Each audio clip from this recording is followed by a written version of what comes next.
अगर कल आपका इंटरव्यू है, आपकी डेमो क्लास है और मैं आपसे पूछूं क्या आपको डर लगता है, तो ऑब्वियसली आपका जवाब हाँ आएगा। और अगर ये पूछूं डर कब लगता है, तो आप शांत हो जाएंगे। इसका जवाब मैं आपको देती हूँ। अगर आप प्रॉपर तैयारी नहीं करके चलते हैं, आप अपने टॉपिक, अपने कंटेंट को बढ़िया से तैयार करके वहां नहीं पहुंचते हैं, तो डेफिनेटली आपको डर लगेगा। आज की इस वीडियो में हम बात करेंगे कि अगर आपका डेमो है, चाहे ऑफलाइन है चाहे ऑनलाइन है, अगर आप चाहते हैं इंप्रेसिव हो, प्रेजेंटेबल हो और 100% आपका सिलेक्शन हो जाए, तो ये वीडियो आपके लिए बेहद कारगर होगी, क्योंकि इस फील्ड में पिछले 18 साल से काम कर रही हूँ। दोस्तों सिंपल सा फंडा है कि अगर आप कोई भी चीज प्रेजेंट करने के लिए जा रहे होते हैं, जो फर्स्ट की पॉइंट है हमारा, तो उस वक्त आपके facial expression, first impression, last impression होते हैं। बच्चे होते हैं, अगर आप एक डरावना सा, भयानक सा चेहरा लेके और एकदम गुस्से वाला चेहरा लेकर उनके सामने पहुंच, डेफिनेटली डर के मारे उनकी हालत खराब होने वाली है। तो पहला फैक्टर यही है कि हमेशा आपको अपने आप को एकदम स्माइलिंग और प्लीजिंग सी जो स्माइल है उसके साथ क्लास में प्रेजेंट करना है। दूसरा है आपकी लैंग्वेज। आप ये ध्यान रखना कि आप किस जोन के बच्चों को पढ़ाने वाले हैं। अगर आप एक ऐसे स्कूल के लिए, ऐसे ट्यूशन सेंटर, कोचिंग सेंटर के लिए डेमो दे रहे हैं जहां पर बायलैंग्वेज रहने से काम चलेगा, और ये डेफिनेट भी है, चाहे किसी भी स्कूल की बात कर लीजिए, इंडिया में ऐसा कोई फर्राटेदार स्थिति नहीं है जहां पर complete throughout, starting to end, अगर आप इंग्लिश बोल के चले जाइए, सारी डिफिकल्ट वोकैबुलरी जो है उस सब्जेक्ट की वो परोस दीजिए बच्चों के सामने, जस्ट बिकॉज क्योंकि आप इस सब्जेक्ट के बहुत अच्छे ज्ञाता हैं, तो आप भूल जाइए कि आपका सिलेक्शन होगा, क्योंकि बच्चों के ऊपर से गुजर जाएगी वो टर्मिनोलॉजी। आपको बैलेंस रखना होगा हिंदी और इंग्लिश में। मैं कोई भी टॉपिक पढ़ा रही हूँ अगर अपने बच्चों को, और उसमें उनके कंफर्ट जोन, उनके लेवल पे आके पढ़ाऊं, उसका रीजन जानते हैं? क्योंकि बच्चे जो क्लास में होते हैं उसमें से हाई बुद्धि लब्धि वाले सिर्फ 3% बच्चे होते हैं, बाकी मैक्सिमम मीडियोकर्स होते हैं और कुछ बिलो एवरेज बच्चे भी होते हैं। और अगर आप क्लास दे रहे हैं तो इस माइंडसेट को रखिए, देखिए कि जो सबसे बिलो लेवल पे है, अगर आपने उसके दिमाग को, उसके दिल को छू लिया, तो डेफिनेटली बाकी क्लास तो आपकी वाहवाही कर ही देगी और आपका सिलेक्शन जो है वो पक्का हो जाना है। अगला आपका चलने का स्टाइल। अगर आप खड़े होके इंटरव्यू दे रहे हैं, चाहे ऑनलाइन हो चाहे ऑफलाइन हो, मैं ऑफलाइन की बात करती हूँ, कि आप बहुत ज्यादा मूव कर रहे हो, आप घूमे जा रहे हो टॉपिक समझाते हुए, मतलब बच्चों की कंसंट्रेशन कहाँ से बनेगी? एक बार में आप तितली बन के यहाँ उड़ रहे हो, उधर उड़ रहे हो, जस्ट क्योंकि आपका कॉन्फिडेंस लेवल गिर रहा है, आपको डर लग रहा है। तो ऐसी सिचुएशन में बच्चों की कंसंट्रेशन ज्यादा अब पर टिकेगी नहीं। बट नहीं, आपने क्या रे, पूनम मैम ने बोला कंसंट्रेशन रोकनी है, तो मतलब मैं हिलूंगा नहीं यहाँ से, ना मेरे हाथ हिलने चाहिए ना पैर, बच्चे एकदम फुल फोकस से जो है मुझे पे ध्यान दे, तो ये भी गलत हो जाता है। तो लगता है कि सामने जो है वो कोई डमी खड़ा हुआ है। आपके हैंड मूवमेंट्स, आपका बॉडी मूवमेंट्स होना बेहद जरूरी है, बट वो थोड़ा लिमिट में रहे। जो बोर्ड होता है, बोर्ड साइज के अंदर अंदर आप घूमिए। हाँ, अब आप ये चीज में ये टॉपिक जरूर घुसाएंगे कि मैम बहुत बार तो हमने ये कहते हुए सुना कि बच्चों से इंटरेक्ट करिए, बच्चों के पास जाकर कुछ चीज पूछ लीजिए, बच्चों के सिर पे हाथ रख दीजिए, बच्चों के पास जाके क्वेश्चन को चेक कर लीजिए। डेमो क्लास में समटाइम्स ऐसा होता है ना कि अगर आपने कुछ काम दिया तो आप बच्चों की क्लास में घूमने निकल पड़ते हैं, तो क्या वो गलत हो जाएगा? नहीं, ऐसा हो ही नहीं सकता कि वो गलत हो जाए। This is the best part कि अगर आप अपनी इस स्किल को डेवलप करके चलते हैं कि जब भी आप डेमो क्लास में कोई भी क्वेश्चन, बच्चों को रैंडम क्वेश्चन कि अच्छा ठीक है, any guesses about this questions answer, आपको लग रहा है ठीक है, write down in your copy. अब बच्चे जो हैं राइटिंग डाउन कर रहे हैं उस पर्टिकुलर टॉपिक को अपनी कॉपी में। इस सिचुएशन में रीजन बीइंग क्योंकि आप ब्लंट आंसर नहीं चाहते, आप नहीं चाहते कि पूरी क्लास एकदम से रैंडम आंसर दे दे। तो इस सिचुएशन में आप जाके देखेंगे ही देखेंगे कि कौन सा बच्चा जो है वो सही लिख रहा है, नहीं लिख रहा है। और समटाइम्स ऐसा होता है कि बच्चे अपने थॉट्स कुछ गलत भी लिख रहे होते हैं, अंडे पंडे पुंडे कुछ भी थॉट्स लिख रहे होते हैं। तो उस सिचुएशन में टीचर को बड़ी अच्छी सी स्माइल आ जाती है। वो स्माइल बेस्ट मूवमेंट होता है आपको आपके स्टूडेंट से कनेक्ट करने के लिए। तो ये भी बेहद जरूरी है कि क्लास में आप एक बार घूम लीजिए, इससे एक बहुत टची वाली फीलिंग हो जाती है सब बच्चों के साथ। अच्छा, कोई ऐसा बच्चा जो लिख ना रहा हो, जो आपके आंसर पे ध्यान ही ना दिया हो, जिसने आपकी बात ही ना सुनी हो, उससे भी पूछा जा सकता है कि बेटा आपने सुना मैंने क्या कहा, क्यों नहीं लिख रहे हो, क्या रीजन है? आपके पास पेंसिल नहीं है, पेन नहीं है, हजार चीजें। मान लीजिए उसके पास पेन नहीं हुआ और आपने उसकी वो पेन वाली प्रॉब्लम उस डेमो क्लास में सॉल्व कर दी, भाई मतलब दिल जीत लोगे आप उस बालक का। कौन ध्यान दे रहा है कि मेरे पास पेन है नहीं है? सुबह से मैं सारे पीरियड्स में ऐसा ही बैठा हुआ था। ये जो डेमो वाली मैम आई ना, इन्होंने तो ये तक ध्यान दिया कि मेरे पास पेन नहीं है, यानी मतलब बल्ले बल्ले हो गई भाई। अब इनका पीरियड जो है वो मैं जरूर पढ़ूंगा। जब प्रिंसिपल या फिर कोऑर्डिनेटर पूछने आएंगे ना आपके बारे में कैसा पढ़ाया, तो आप वो बच्चा जो कभी नहीं पढ़ता, वो बच्चा बोलेगा अरे मैडम बहुत बढ़िया पढ़ाया था, मतलब इनको तो जरूर ले लो, तो वो भी शॉक्ड हो जाएंगे, अब इसे पढ़ा के चले गए तो मतलब क्लास के बाकी सारे बच्चे भी है बहुत अच्छी तरीके से पढ़ लेंगे। अगला बहुत इंपॉर्टेंट फैक्टर होता है आपका टीचिंग लर्निंग मटेरियल। यानी मैंने पहले कहा आप कॉन्फिडेंट कब होंगे, तब आप तैयारी करके जाएंगे, जब आप पहले से टॉपिक को जानते होंगे। होता है समटाइम्स कि रैंडम टॉपिक भी दे दिया जाता है, बट ऐसा भी नहीं है ना कि आप 7th क्लास की एसएसटी पढ़ाने जा रहे हो, आपको पता ही नहीं है 7th क्लास की एसएसटी में है क्या। आपको पहले से जानना होगा, नहीं जानना होगा जिस क्लास के लिए आप डेमो देने के लिए जा रहे हैं। हाँ, एक दो टॉपिक तो आप बहुत बढ़िया से तैयार करके गए हैं, उसके इंट्रोडक्टरी क्वेश्चन सब कुछ अच्छे से तैयार करके गए हैं, बट ऐसा नहीं है कि कोई और टॉपिक दे दिया तो जी ये नहीं आता, मतलब ये नहीं कराया हमारी मैम ने, ये नहीं आएगा हमारे एग्जाम में, ऐसा भी आपको प्रेजेंट नहीं करना है। टीचर वही होता है जो इमीडिएट किसी भी सिचुएशन में, चाहे out of the world topic उसे दे दिया गया है, बट स्टिल अपनी क्लास को वो बहुत इंटरेक्टिव वे में अच्छे से एंगेज रख सकता है। पता है कई बार ऐसा होता था जब 11th 12th क्लास में इकोनॉमिक्स मेरा सब्जेक्ट, बट साइंस सेक्शन में सब्स्टिट्यूशन लगा दिया जाता था। अब साइंस सेक्शन में जाके बताओ कॉमर्स का टीचर क्या पढ़ाएगा, बट ऐसा नहीं है, टीचर के पास बहुत सारी बातें होती हैं करने के लिए, बहुत कुछ होता है। इतना होता है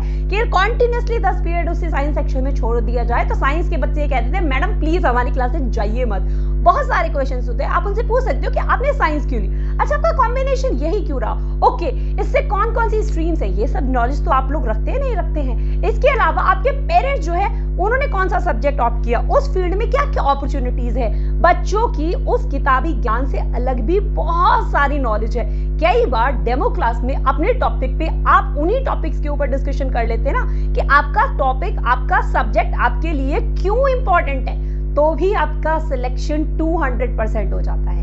and the best part of this demo class जो आप सभी टीचर्स को ध्यान रखना है अगर आप सिलेक्शन चाहते हैं, चाहे ऑफलाइन चाहे ऑनलाइन, चाहे छोटे बच्चों को पढ़ा रहे हो चाहे बड़े बच्चों को पढ़ा रहे हो, कि आप हमेशा उगल देते हो जैसे ही क्लास में आते हो अपना टॉपिक कि आज मैं आप लोगों को पढ़ाने वाली हूँ फलाना फलाना, और तुम लोग ध्यान से पढ़ लेना, पढ़ो पढ़ो मेरी बला से ना पढ़ो। क्या होगा ज्यादा से ज्यादा, मतलब मेरा सिलेक्शन ही तो नहीं होगा, वो तो वैसे भी 10 जगह पहले नहीं हुआ है ना, ये वाली टेंडेंसी लेके आ दो, फिर कर दो मैम हमारा सिलेक्शन नहीं होता है। तो इस जो आपका माइंडसेट है कि जाते ही टॉपिक उगल देते हो क्योंकि हम अंदर से भर के एकदम तैयारी करके गए, मैडम ने कहा था तैयारी करके जाना, नहीं, आपको तैयारी करनी है कि मुझे बच्चों को टॉपिक पे कैसे लेके आना है।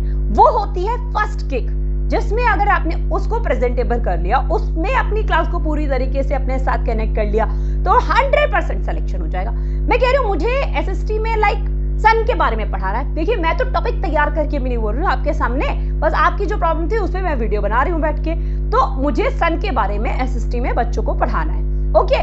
बट मैं क्या करूं, मैं क्या जाते ही सन बोल दूं कि आज मैं आपको सन के बारे में पढ़ाऊंगी इस डेमो क्लास में, ओके स्टूडेंट, या फिर ऑनलाइन क्लास से आज हम सन के बारे में पढ़ेंगे, या फिर दूसरा फैक्टर एक फोटो सन की दिखाऊं कि ये क्या है, ऑब्वियसली छोटा सा बच्चा जानता है सूरज है सन है, ओके आज हम इसके बारे में पढ़ेंगे, एक ये तरीका भी हो सकता है। बट स्टिल मुझे ये भी कुछ इंटरेस्टिंग नहीं लगा। अब मैं आपसे कहूं कि मैं बच्चों को कहती हूँ कि बच्चों मैं आप लोगों को ना पढ़ना पढ़ाना तो हो जाएगा, बाद में एक ऐसी पजल देती हूँ जिसके बारे में आप गेस करके बताओ मैं किसका नाम ले रही हूँ, वो हमसे बहुत दूर है, दैट डिपेंड्स इंग्लिश में हिंदी में आप इस पजल को क्रिएट करें, वो हमसे बहुत दूर है और वो बहुत भयंकर गर्म है, हमेशा गुस्से से लाल रहता है, कोई उसके पास नहीं जा सकता, और मैंने तो ये सुना है कि वो कोई स्टार भी है, कोई जानता है इसका नाम? डेफिनेटली आपको आंसर मिल जाएगा कि मैम सन, मैम सूरज, और नहीं भी मिलेगा तो बाकी सारे बच्चे जो एटलीस्ट सोचेंगे कि क्या हो सकता है यार, क्या हो सकता है, और जब बच्चे सूरज बोलेंगे तो उनके दिमाग में पहला ही ऑप्शन ये छप जाएगा कि अच्छा आज सन के बारे में मैडम शायद कुछ बात करेंगी, तो ठीक है सन, अभी भी आप नहीं बता रहे हो कि मैं सन पढ़ा रही हूँ तुम लोगों को, ओके भाई वो बड़ी इंटेलिजेंट क्लास है, मतलब बच्चों तुम तो क्या क्या नहीं जानते हो, मैं तो इसी बात पे शॉक्ड रह गई, मुझे नहीं पता था स्कूल के बच्चे इतने इंटेलिजेंट है, very nice, good job good job good job. वो क्लैप सिखाई है ना मैंने आपको, क्रेजी क्लैप, जिसका लिंक आपको आई बटन में भी मिल जाएगा, डिस्क्रिप्शन बॉक्स में भी। कभी कभी बच्चों का मोटिवेशन लेवल बढ़ाने के लिए हमें इस तरीके की क्लैप्स भी करा देनी चाहिए, good job good job good job, मतलब good job good job good job, तो ये वाली क्लैप्स आप अपनी क्लास में करा सकते हैं, बहुत इंटरेस्टिंग होता है ये। तो ऐसी सिचुएशन में अब बच्चों ने बता दिया आपको सन, अब आप पूछ सकते हैं अच्छा सन, ओके यानी आप लोग जानते हो सन के बारे में, क्या होता है सन, सन का क्या काम होता है, okay what if there were no sun, बताओ बताओ, अगर सन हो ही ना तो क्या होगा बच्चों?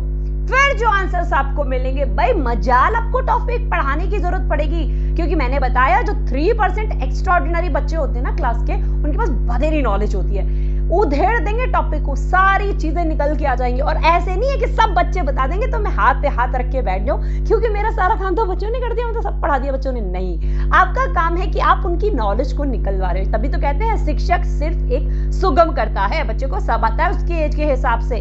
अब जो जो वो पॉइंट्स के बारे में बताते जा रहे हैं, कैटेगराइजेशन करते हुए उन पॉइंट्स को आप बोर्ड पर लिखते चले जाइए। जो भी पॉइंट्स वो सन के बारे में आपको, उसकी क्लासिफिकेशन के बारे में, ये जितनी वो नॉलेज रखते हैं वो सारे पॉइंट्स आपने बोर्ड पे बताते जाइए और वेरी गुड बोलते जाइए और बस। और जब वो पूरी भर के नॉलेज उनकी निकाल लो, उसके बाद कहना कि अरे वाह, मतलब भाई क्या बच्चे हैं इस क्लास के। पता है आप लोगों को आज मैं यही टॉपिक पढ़ाने वाली थी, बट मैं तो शॉक्ड रह गई कि ऑलरेडी इस क्लास के बच्चे इतने ज्यादा इंटेलिजेंट हैं, तो अब मुझे इतनी टेंशन लेने की क्या जरूरत है? अब मुझे इसमें बचा ही क्या है तुम लोगों को बताने के लिए, तुम तो पहले से ही सारी चीजें आती है। अब बाकी सारी चीजें जो है वो आप एक्सप्लेन करते चले जाएंगे, जो कुछ पॉइंट्स रह गए और हो जाएगा आपका topic complete. Question answer, demonstration, TLM, picture दिखा सकते हो, जो चाहे वो उसके बाद एडिशनल आप ऐड कर सकते हो। मजाल कोई उस क्लास से आपको हिला दे, चाहे ऑनलाइन हो चाहे ऑफलाइन हो, बस पढ़ाने का तरीका आपको यही रखना है, बाकी सारी चीजें दरकिनार कर दी जाएंगी। अगर आप कहते हैं कि इंग्लिश की नॉलेज नहीं रखते, तब भी कोई ऐसा नहीं है जो नहीं चाहता कि हमारे बच्चों को क्वालिटी ऑफ एजुकेशन मिल जाए, एक बढ़िया सी अच्छे से हमारे बच्चों को कोई पढ़ाने वाला टीचर मिल जाए। डेफिनेटली आपका सिलेक्शन हो जाएगा। करके तो देखिए, ऐसे फालतू में डरने से किसका भला हुआ ये बताइए। शुरुआत तो करिए, एक डेमो में रिजेक्शन होगा, 10 में होगा, आगे जाके तो सिलेक्शन होगा, कहीं से शुरुआत तो करिए। तो उम्मीद करती हूँ ये जो टिप्स हैं आपके डेमो को इंटरेस्टिव और इंप्रेसिव बनाने वाले तो आपको पसंद आए होंगे। तो अगर ये वीडियो आपको पसंद आई, अपनी इतनी लंबी वीडियो यहां तक देख ली तो डेफिनेटली पसंद आ गई है तो वीडियो को लाइक अप कर देंगे। अगर अभी तक आपने मेरे चैनल को सब्सक्राइब नहीं किया है गाइस, तो this is very bad, do subscribe this channel. Still आपका कोई पर्टिकुलर टॉपिक है जिस पर आप डेमो क्लास चाहते हैं, या आपकी कोई भी क्वेरी हो टीचिंग फील्ड से रिलेटेड, टीचिंग टेक्नोलॉजी से रिलेटेड, किसी पर्टिकुलर गैजेट को यूज करने से रिलेटेड, ऑनलाइन क्लास में किसी, तो please do comment below this video. मैं बैठी हूं यहाँ पर आंसर करने के लिए आपके क्वेश्चंस को। तो अगर ये वीडियो आपको पसंद आई है और आपने लाइक कर दिया और चैनल को भी सब्सक्राइब कर दिया, तो बस आज की वीडियो में इतना ही। फिर मिलते हैं अगली वीडियो में, तब तक के लिए बाय बाय।